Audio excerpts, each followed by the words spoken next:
Okay, pop quiz. What is the NBME? What? Yeah, the NBME. Oh, yeah. Very prestigious organization, very, very influential. You don't know what you're talking about, do you? I gotta go. Come on, people, think. NBME. Yeah, I know what the NBA is. I don't think you know what the NBA is. That's the problem. Why are you asking me? My sister-in-law has NBME. Very itchy. Yeah, they're awesome. I saw them in concert last year. They're excellent. Here's a clue.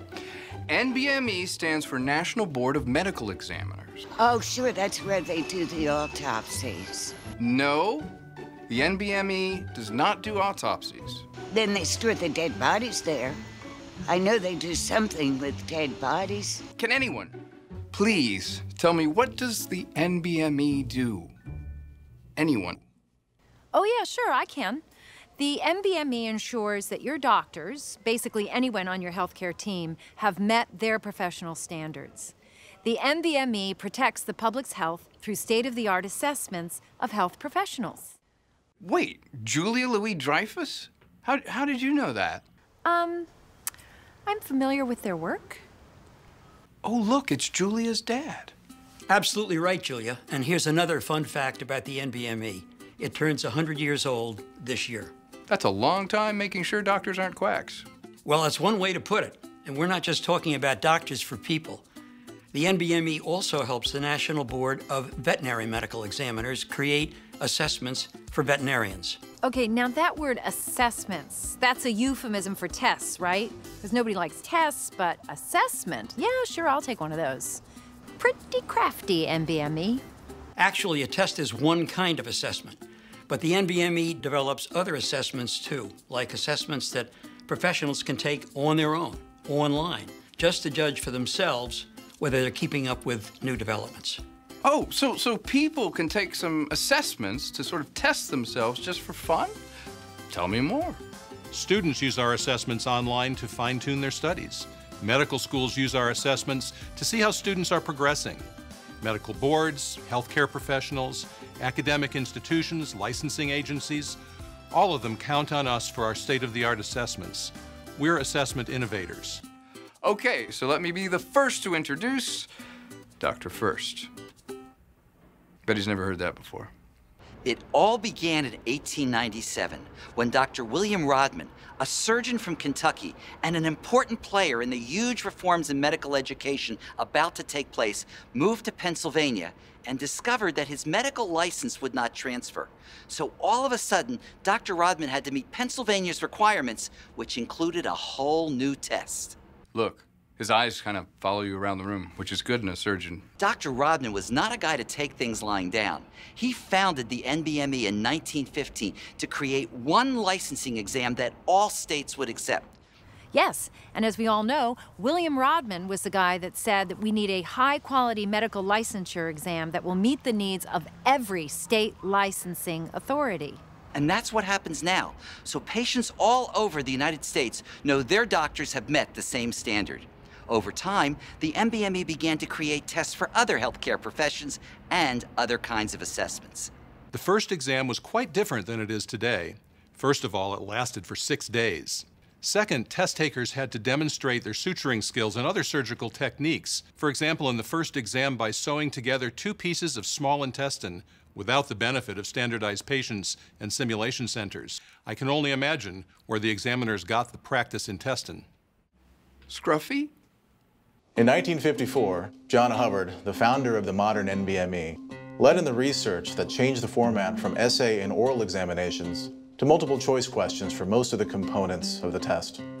The multiple choice format was chosen to A, assure an exam score would mean the same thing no matter when or where a person takes it, B, boost the #2 pencil industry, or C, torture medical students and residents. Definitely C. Contrary to popular belief, the exam was not created to torture medical students and residents. Actually, as difficult as the USMLE is, preparing for the exam really reinforced what I learned in medical school. It's one of the few things that brought everything I had been learning together. It helped me to connect things. I think every medical student would agree, studying for and taking the USMLE is definitely a rite of passage. USMLE? Isn't that a Swiss breakfast? The United States Medical Licensing Examination, or the USMLE, is the exam the NBME is most known for. We dropped the clinical parts in 1964, the ones that involve procedural skills and patience. And for a long time, the USMLE was just multiple choice.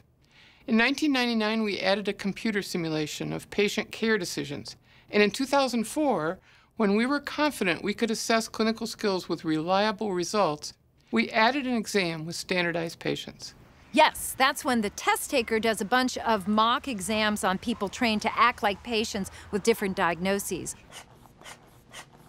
For some reason, it really hurts on Thursdays. Does it hurt now? What's today? Wednesday.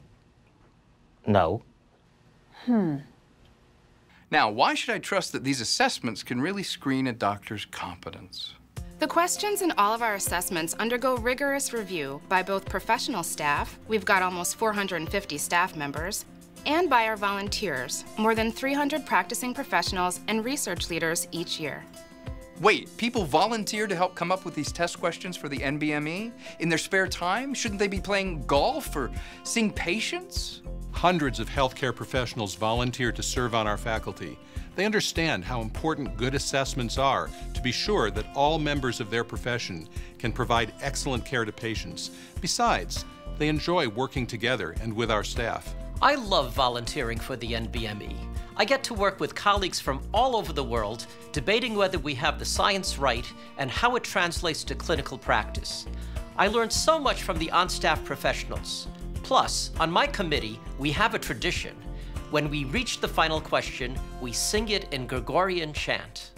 A 5-year-old boy is brought to the emergency department because of a 2-hour history of vomiting, diarrhea, and abdominal pain.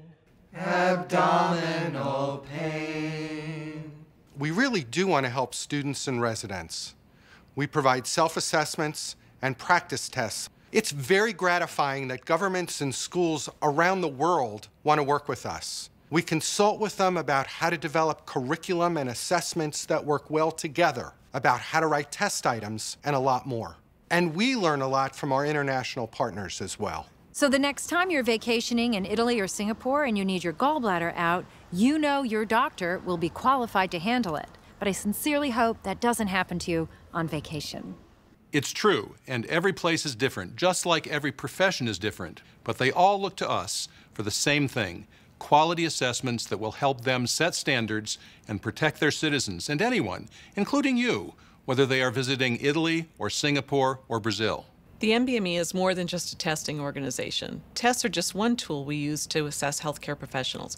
In the future, we'll use many more sources of information to judge the competence of healthcare professionals. More sources of information? Sounds a little suspicious. Go on. We're developing ways to gather real-world data, like from observing health professionals doing their everyday work and looking at outcome measures from patients' medical records. We'll combine this real-world data with information from tests so that we can provide a more complete answer to the key question each patient should ask.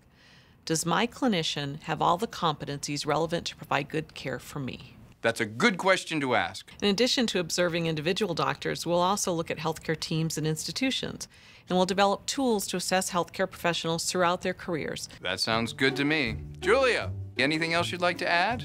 I do have something to add, actually. Wherever they are, the NBME is proud that its mission, to protect the health of the public, has remained the same for the last 100 years. Well, I hope that clears up any confusion about the NBME. They don't play professional basketball, nor have you seen them in concert, not yet at least, and they do not handle dead bodies. The NBME keeps living people safe around the world. So here's to the National Board of Medical Examiners. Happy 100th birthday, NBME. You don't look a day over 99. Which of the following is the most likely causal organism? E. coli. E. coli. Helicobacter pylori. Helicobacter pylori. Staphylococcus aureus. Staphylococcus aureus.